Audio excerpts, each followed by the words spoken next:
October 1942, at the Luftwaffe's Recklen test facility, German engineers and fighter commanders examined the wreckage of captured American bombers with professional confidence.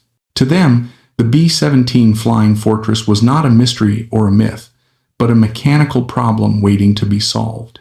Its size invited ridicule. Its slow, steady flight seemed to confirm everything German doctrine believed about air combat, that speed was protection, agility was survival, and anything large enough to be hit would inevitably be destroyed. Adolf Galland, inspector of the German fighter arm, ran his hand across the scarred aluminum skin of a B-17 wing section. Cannon impacts pocked the metal, yet the structure remained stubbornly intact. The conclusion reached by the technical teams was unsettling but still framed within familiar logic. According to their calculations, it would take nearly 1,020 mm cannon rounds to reliably destroy a single B-17. This was alarming, but it was not seen as decisive. German pilots believed experience and aggressive tactics would compensate. The bomber was heavy, predictable, and surely vulnerable once properly attacked. Within fighter units, the mockery spread easily.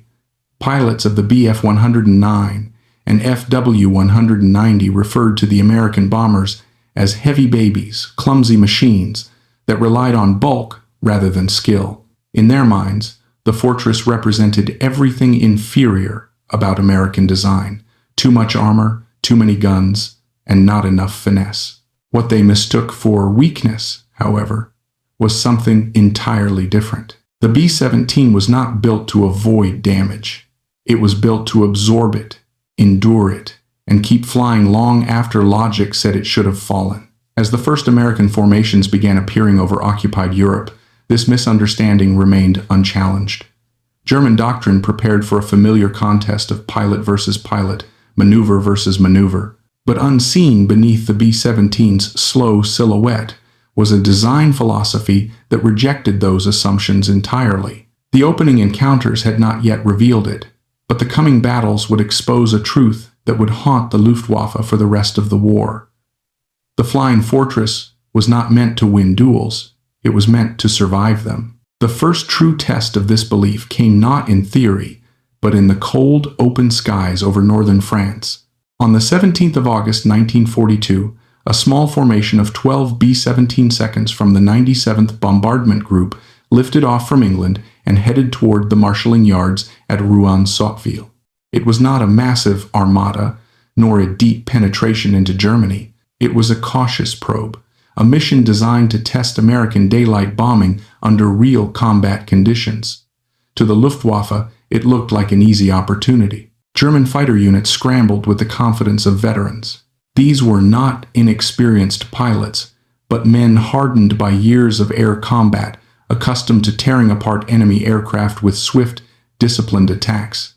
Their doctrine was clear and proven: dive from altitude, strike the engines or cockpit, break away before defensive fire could concentrate. Against medium bombers and fighters, this method had been devastating. The B-17, in their eyes, would be no different. What followed immediately challenged that assumption. As the German fighters closed in, they were met not by scattered defensive fire, but by a dense, overlapping wall of 50 caliber bullets.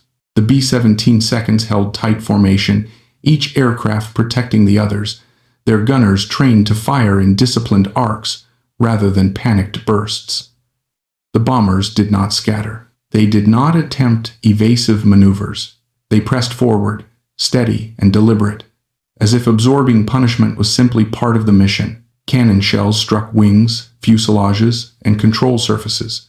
Aluminum tore and fuel lines ruptured. Yet the expected result never came. No bomber spiraled downward in flames. No formation collapsed in chaos. The B-17 seconds continued toward their target, released their bombs, and turned for home. When the smoke cleared, every single American bomber returned to base. Not one was lost. For the Luftwaffe, this was deeply unsettling. Pilots reported hits that should have been fatal. They described bombers flying with holes large enough to see through, engines damaged yet still producing power, control surfaces shredded but functioning. These were not exaggerations born of shock. Ground crews and intelligence officers confirmed the results. The fortress had endured damage that would have destroyed any aircraft Germany had previously faced. This moment marked the quiet end of mockery. The heavy baby had proven capable of surviving direct, concentrated attack. Yet even now, the full meaning of what had happened was not understood. German commanders saw a tougher enemy than expected, but still believed improved tactics and heavier firepower would solve the problem. On the American side, the lesson was misread in the opposite direction. The perfect return rate was taken as proof that the flying fortress could protect itself. Both sides drew the wrong conclusion from the same event. One underestimated the scale of the challenge ahead. The other overestimated the invincibility of its creation. And between those two errors, the air war over Europe was about to become far more brutal than either side anticipated. The illusion that damage equaled destruction began to collapse as the air war intensified. German pilots were trained to judge success by what they saw. An aircraft trailing smoke, shedding parts, or falling out of formation was assumed to be finished. This logic had worked throughout the early years of the war. But the B-17 introduced a new and deeply disturbing variable. Increasingly, bombers that appeared mortally wounded were not dying at all. They were coming back. Reports started to accumulate across Luftwaffe units. Crews claimed kills, only for intelligence officers to later discover that the same aircraft had landed in England, sometimes photographed on the ground with entire sections missing. Wings were torn open. Tails hung by fragments of metal. Fuselages were punctured so severely that daylight passed through them, yet the bombers returned, their crews alive. What should have been rare miracles became recurring incidents. One of the most shocking examples occurred in January 1943 over Saint-Nazaire. During a heavy flak barrage, a B-17 was hit so violently that it broke apart in midair. In the chaos, a ball turret was torn from the aircraft and hurled into open sky. Inside it was Staff Sergeant Alan McGee. By every law of physics and every expectation of combat experience, he should have died instantly. Instead, he fell more than 4 miles unconscious, without a parachute, and survived. When German soldiers found him alive among the wreckage below, even they were stunned. McGee's survival was not an isolated freak accident. Similar stories began to surface with disturbing regularity. Tail gunners rode severed sections of fuselage thousands of feet to the ground and lived. Bombers collided with fighters, lost engines, lost control surfaces, and still flew for an hour or more before landing safely. Maintenance crews counted hundreds of bullet and shrapnel holes in aircraft that had somehow completed their missions. Each incident was recorded, photographed, analyzed. For the Luftwaffe, this created a crisis of confidence. Pilots were risking their lives in attacks that should have produced decisive results, yet the enemy kept returning. The B-17 was not just surviving damage, it was invalidating the very metrics used to measure success in air combat. Kill claims no longer aligned with strategic reality. Attrition models began to fail. The psychological effect was severe. Fighting an enemy you could not reliably destroy was exhausting in a way no maneuver duel had ever been. What German commanders were slowly realizing was that the flying fortress had transformed survivability into a weapon. It forced its opponents to expend enormous effort, ammunition, and risk for uncertain results. Every mission became a test, not of skill alone, but of endurance against an aircraft designed to remain functional even while breaking apart. At the same time, American commanders watched these stories with a different interpretation. To them, these survivals confirmed the promise of the fortress. They saw proof that their bomber could absorb punishment and still bring its crews home. What they failed to see was the warning hidden inside those same stories. Survival was not the same as invulnerability. The B-17 could endure extraordinary damage, but it could not endure it forever, especially when sent deeper and deeper into hostile skies without protection. By the end of 1943, the pattern was unmistakable. The B-17 was rewriting the physics of air combat, but it was also exposing the cost of misunderstanding its purpose. The Flying Fortress was never meant to be untouchable. It was meant to survive long enough for a system behind it, escorts, industry, and numbers, to finish the war. By 1943, both sides were acting on conclusions drawn from the same evidence, and both were wrong in different ways. The Luftwaffe, now stripped of its early contempt, no longer laughed at the Flying Fortress. Instead, it feared it, and fear drove adaptation. German fighter commanders abandoned the idea that conventional pursuit attacks could reliably destroy B-17 formations. Experience had proven that raking the wings or engines from behind was often not enough. The bomber could limp home on half its structure. If the fortress was to be stopped, its crew had to be killed outright.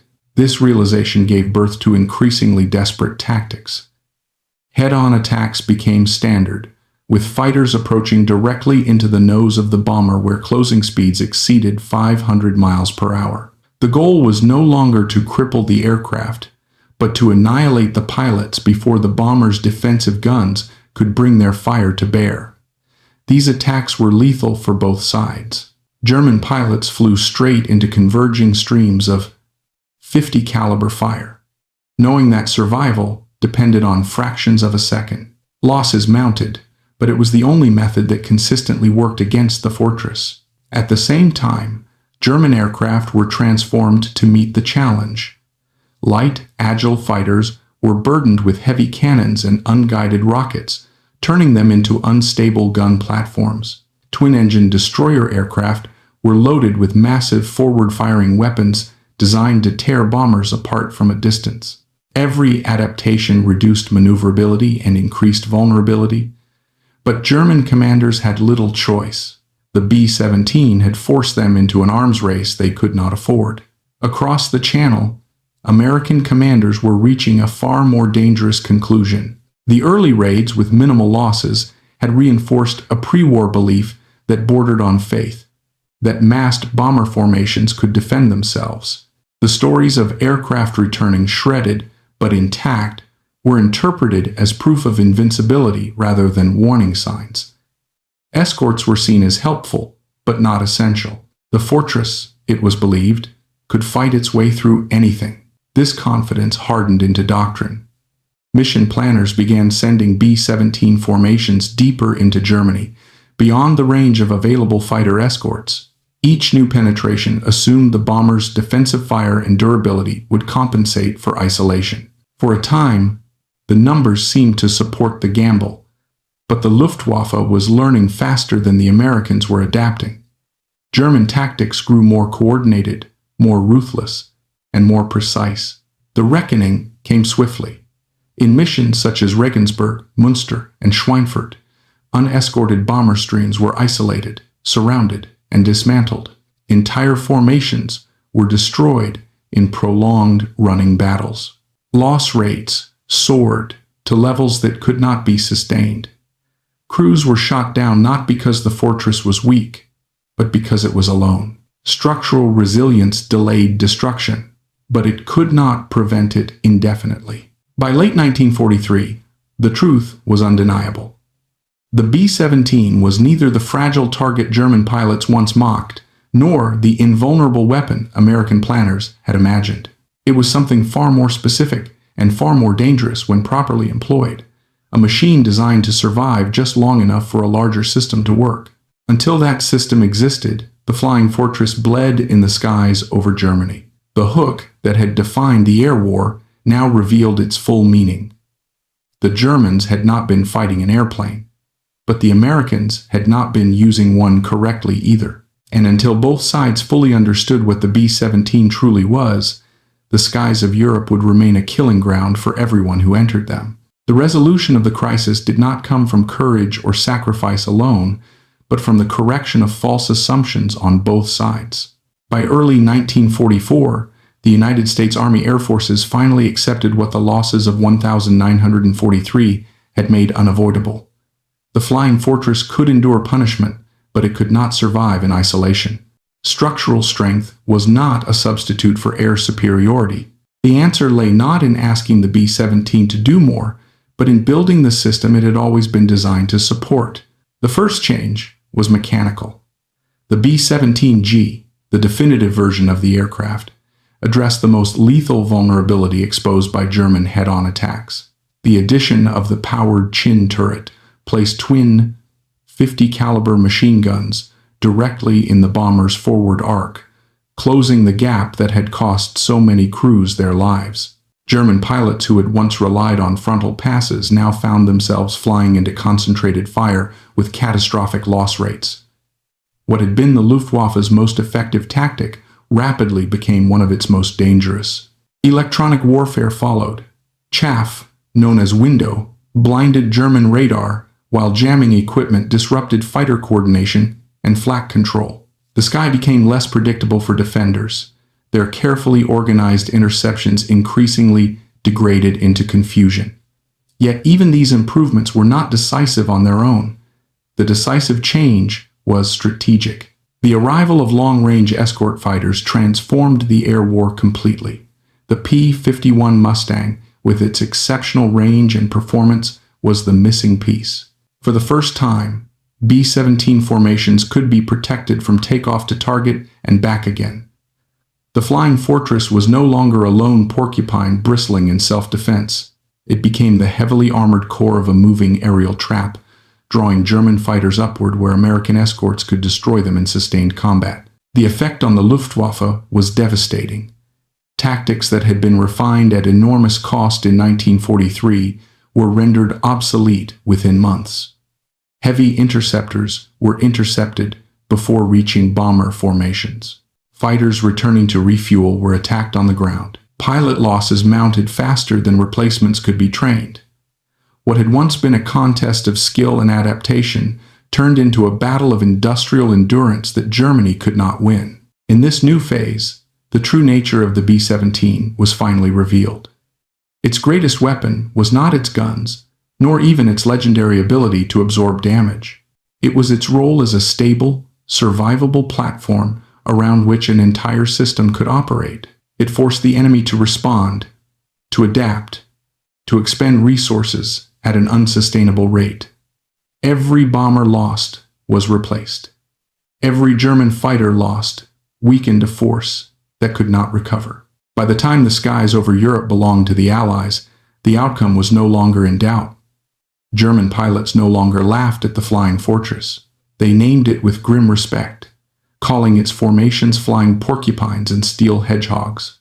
They understood, too late, what Adolf Galland had sensed back in 1942 but could not fully calculate. They had never been fighting a single aircraft. They had been fighting a design philosophy, reinforced by overwhelming industrial power and corrected doctrine. The B-17 did not win the air war by being indestructible. It won by surviving long enough for the system behind it to break the enemy. And once that system was complete, the result was not heroic or dramatic. It was inevitable. There is a moment in every war when tactics stop mattering and assumptions begin to collapse. The story of the B-17 Flying Fortress is not the story of a perfect aircraft, nor even a victorious one in isolation. It is the story of how deeply held beliefs about combat, technology, and human limits can fail catastrophically when they confront a system designed to endure rather than to impress. German fighter pilots entered the war believing that air combat was an extension of individual mastery. Speed, agility, and precision were the currency of victory. A skilled pilot, flying a superior machine, could dominate the sky. This belief was not arrogance, it was earned. It had worked in Poland, in France, and in the early years over Britain and the Soviet Union. Experience confirmed doctrine. Doctrine reinforced confidence. Then the Flying Fortress arrived. At first, it seemed to confirm everything German pilots already believed. The B-17 was large, slow, and visually unrefined. It did not maneuver like a fighter. It did not evade. It did not duel. It simply flew forward, straight and steady, absorbing punishment that no aircraft was supposed to survive. What looked like weakness was not weakness at all. It was indifference to the rules that defined fighter combat. The first lesson of the B-17 is this: Not every contest is decided by excellence at the game you expect to be playing. The Luftwaffe believed it was fighting aircraft. In reality, it was fighting a design philosophy, one that rejected elegance in favor of redundancy and speed in favor of survival. The fortress did not need to win individual encounters. It only needed to remain functional long enough to complete its task and return. Every assumption about what should kill an aircraft was suddenly unreliable. This disconnect between expectation and reality is where failure often begins. German pilots reported bombers that should have been destroyed, aircraft missing wings, riddled with holes, trailing smoke, only to learn later that they had landed safely. Kill claims no longer matched outcomes. Attrition models no longer predicted results. The psychological toll of this was profound. Combat relies on feedback. When actions stop producing expected consequences, confidence erodes. The B-17 did not merely resist destruction, it disrupted the enemy's ability to measure success. From this emerges the second lesson. When your metrics no longer reflect reality, you are already losing, even if you don't know it yet. The Luftwaffe adapted. It had no choice. Head-on attacks were developed not because they were optimal, but because they were desperate. German pilots flew directly into concentrated defensive fire because experience had taught them that anything less often failed. These tactics worked, but at a cost so high that they consumed the very force employing them. Adaptation alone is not enough when the system you are adapting within is constrained by limited resources. Meanwhile, across the Channel, American commanders drew a different and equally dangerous conclusion from the same evidence. Early missions with low losses reinforced a belief held long before the war began, that massed bombers could defend themselves. The fortress, with its guns and armor, appeared to validate the idea that escort fighters were optional. This belief hardened into doctrine. Here lies the third lesson of the Flying Fortress. Success in limited conditions can be more dangerous than failure, because it convinces you your assumptions are correct. The early raids were shallow. They were often escorted. They did not test the bomber force against the full depth of German defenses, yet the results were interpreted as universal proof. Commanders mistook survivability for invincibility. They confused the ability to endure damage with the ability to operate alone. The fortress had been designed to survive long enough for a system to support it, but that system did not yet exist. The consequences were devastating. In 1943, unescorted bomber formations penetrated deep into Germany and were methodically destroyed. Münster, Regensburg, Schweinfurt, these were not tactical surprises. They were the inevitable outcome of a flawed premise. Crews fought bravely. Aircraft absorbed incredible punishment. None of it mattered. Endurance delayed destruction, but it could not prevent it.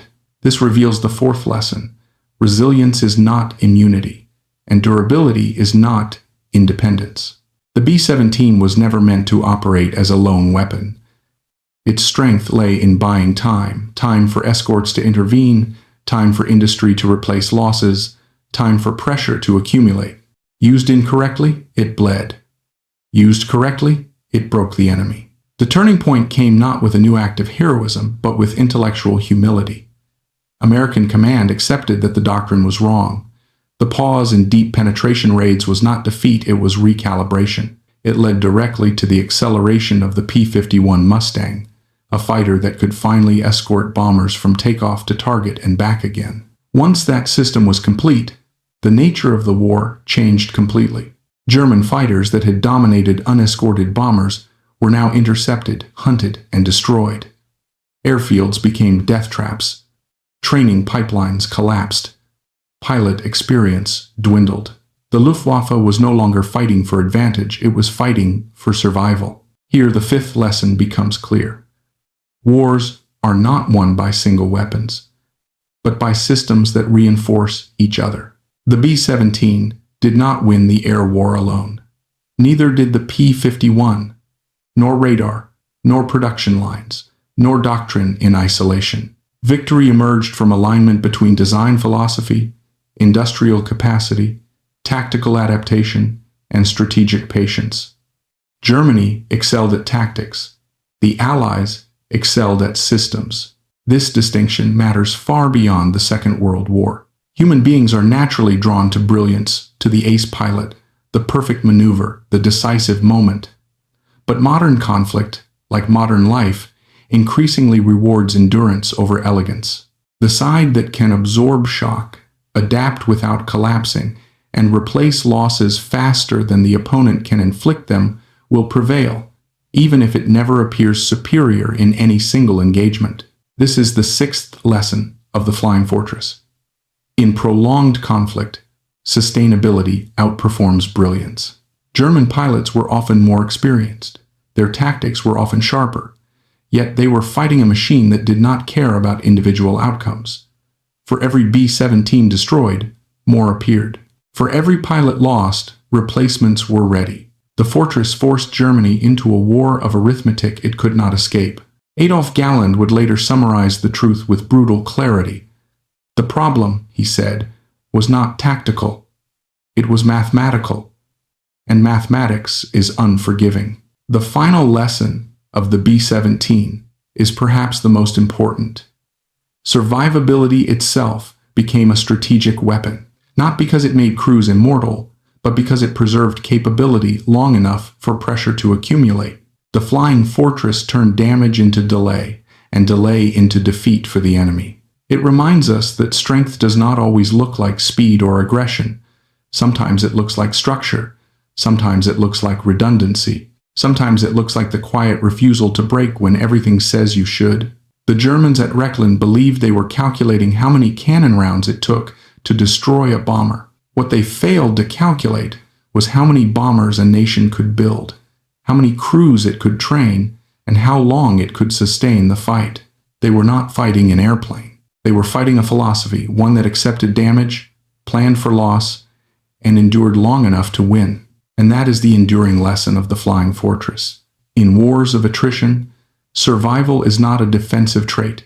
It is the decisive, offensive advantage. And when that truth finally became undeniable, it reshaped how war itself was understood. The B-17 forced both sides to confront a reality that had little to do with courage or skill and everything to do with endurance.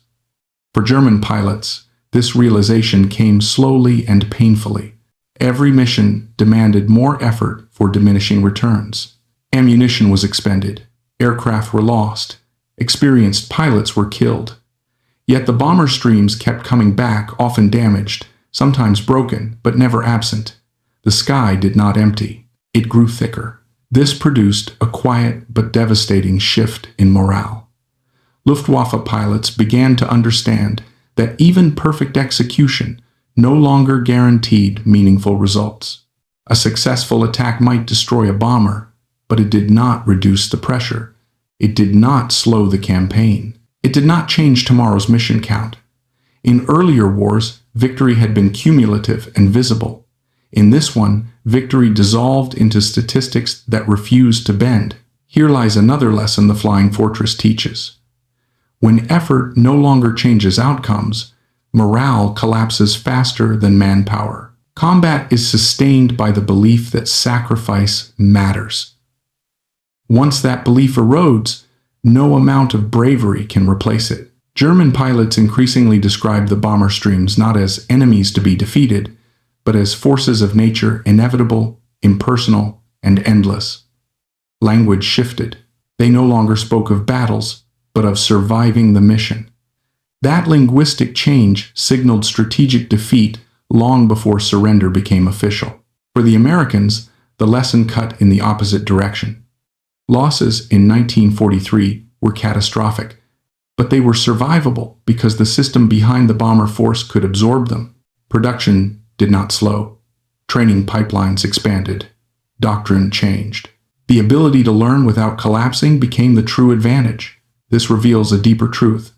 The side that can afford to be wrong and recover holds an advantage that no tactical brilliance can overcome. The B-17 was central to this dynamic because it embodied that philosophy physically. It was not optimized for perfection. It was optimized for tolerance. Systems were duplicated, Structures were reinforced. Failures were anticipated. The aircraft assumed it would be hit, damaged, and stressed, and it was built accordingly. That assumption shaped everything from wing spars to crew layout. This mindset stands in contrast to designs that seek peak performance under ideal conditions.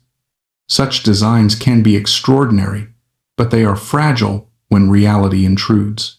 The Flying Fortress accepted mediocrity in some areas to guarantee survival in all others. It was never the fastest, never the most elegant, but it remained functional under conditions that invalidated more refined machines. The lesson extends beyond aviation. Systems, whether military, industrial, or social, that assume perfection tend to fail catastrophically when confronted with chaos. Systems that assume failure and plan for it endure. This is why the B-17's legacy outlived the war. Its philosophy became doctrine. Later, American aircraft would inherit its DNA, not always in appearance, but in principle. Redundant controls, armored crew compartments, fail-safe designs. The emphasis was no longer on avoiding damage at all costs, but on surviving it long enough to continue the mission. The Flying Fortress also exposed a hard truth about modern warfare. Attrition favors the side that can replace losses faster than the enemy can inflict them. Germany fought with extraordinary tactical skill, but limited depth. Its pilots were irreplaceable, its factories were vulnerable, its margins were thin. The United States fought with an economy that treated loss as a variable, not a catastrophe. In such a contest, the outcome was predetermined long before the last bomber flew. Yet it is important to understand that this was not inevitable from the beginning. It became inevitable only once the system matured. The dark months of 1943 prove that survivability alone is insufficient. The fortress bled when misused. Crews died when doctrine failed. Endurance must be paired with protection, coordination, and strategic humility. That may be the most human lesson of all. Strength without understanding is dangerous. Confidence without reflection is fatal. Both sides learned this, but only one had the capacity to adapt in time. When historians speak of the air war over Europe, they often focus on turning points, aces, or decisive battles.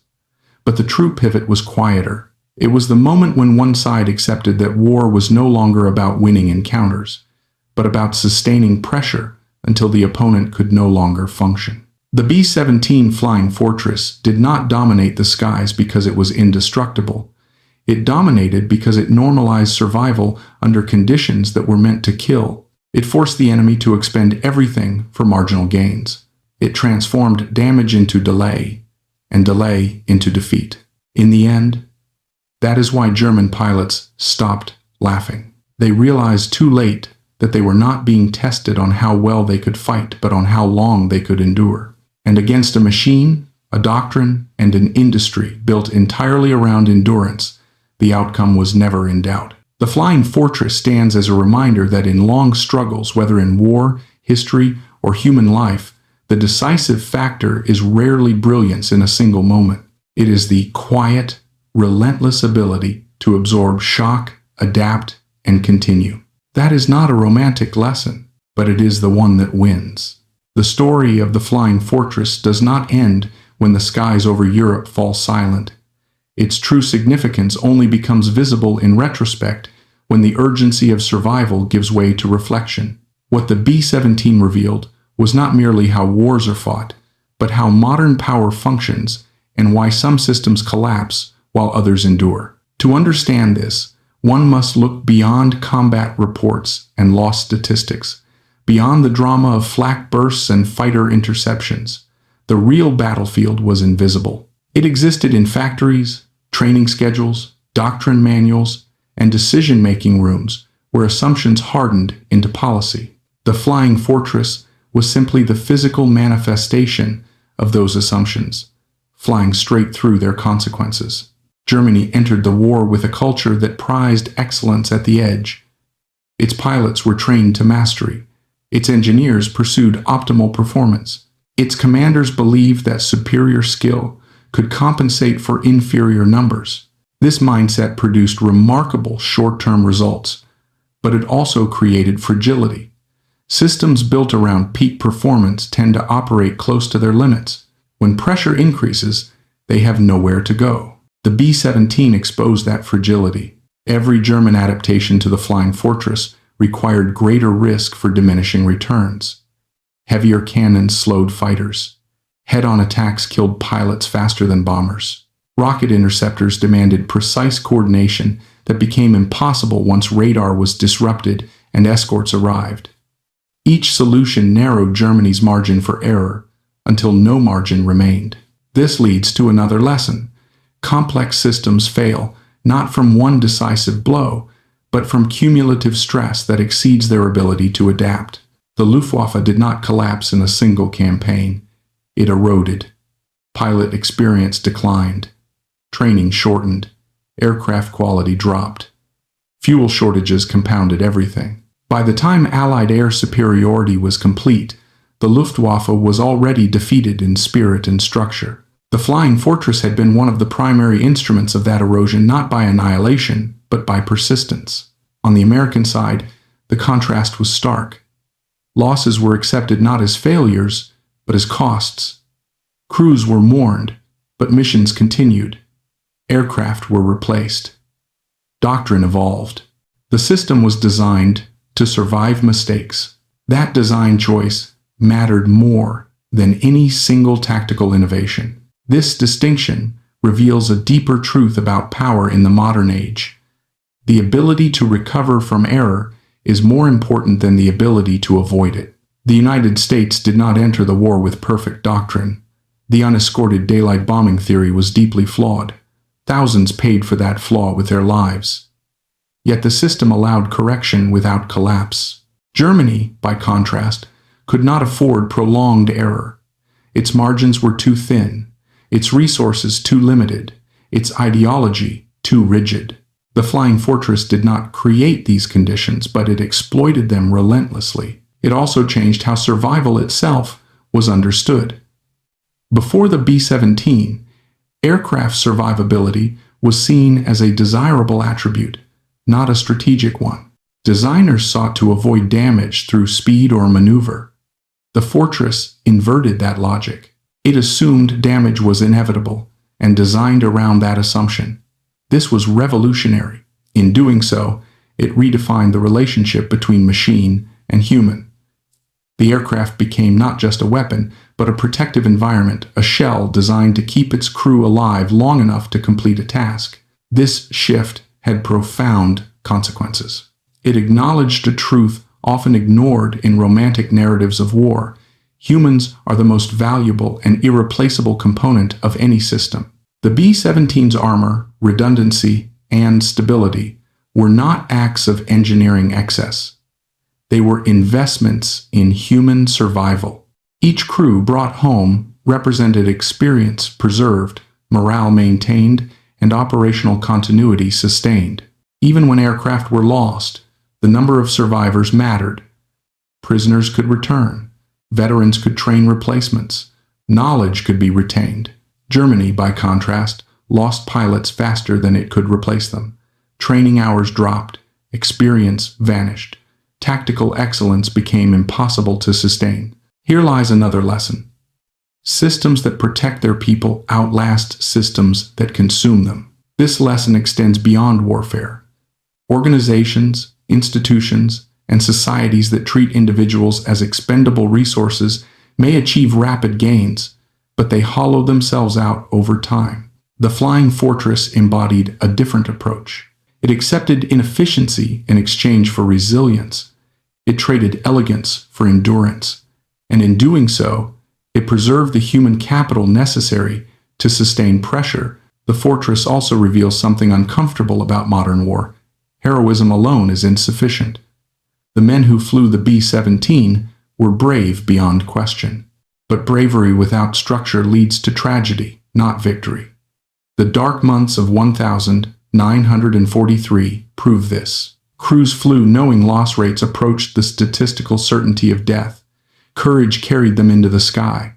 it did not protect them once there. Only when bravery was supported by escorts, intelligence, electronic warfare, and overwhelming production did it translate into strategic success. This leads to a sobering conclusion. In industrial warfare, morality and sacrifice must be matched by logistics and planning, or they become meaningless. The B-17 story is therefore not one of simple triumph. It is a story of learning through blood, of assumptions tested and broken, of lives lost before understanding caught up with reality. That complexity is essential to remember. It prevents the narrative from becoming myth, and yet, within that complexity, one truth stands out. The flying fortress changed the enemy's perception of what was possible. German pilots could no longer trust their instincts. Commanders could no longer trust their models. The war became less about cleverness and more about capacity. When that shift occurred, the outcome was sealed. The fortress also forced a broader strategic transformation.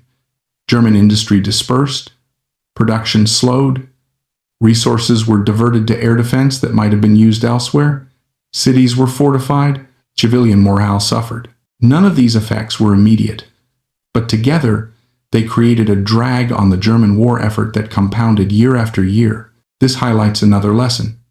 Pressure that forces inefficient responses is often more decisive than pressure that destroys outright. The B-17 did not need to flatten Germany in a single campaign. It needed to force Germany to defend everywhere, all the time, at enormous cost. That constant defensive posture drained initiative. It narrowed options. It turned strategy into reaction. By the time Allied armies landed in Normandy, the Luftwaffe was a shadow of its former self.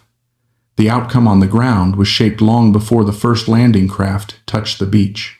In this sense, the Flying Fortress was not merely a bomber, it was an instrument of strategic exhaustion. Its legacy did not end in 1945. The principles it embodied, redundancy, survivability, systemic thinking, became foundational to post-war military design.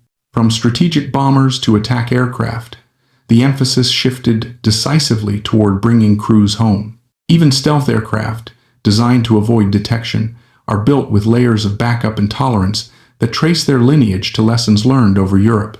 But the B-17's legacy is not confined to military hardware. It offers a framework for understanding conflict itself. In any prolonged struggle, whether political, economic, or social, the side that plans for endurance will outlast the side that plans for perfection. Systems that acknowledge failure as inevitable are stronger than those that deny it. The Germans at Rechlin tried to calculate how many cannon rounds it took to destroy a bomber. They never asked a more important question: how many bombers could their enemy afford to lose? By the time the answer became clear, it was too late. The Flying Fortress did not win because it was unbeatable. It won because it was part of a system that could afford to be battered and continue. That is a cold, unsentimental truth, but history is rarely sentimental. In the end, the story of the B-17 is not about steel or aluminum.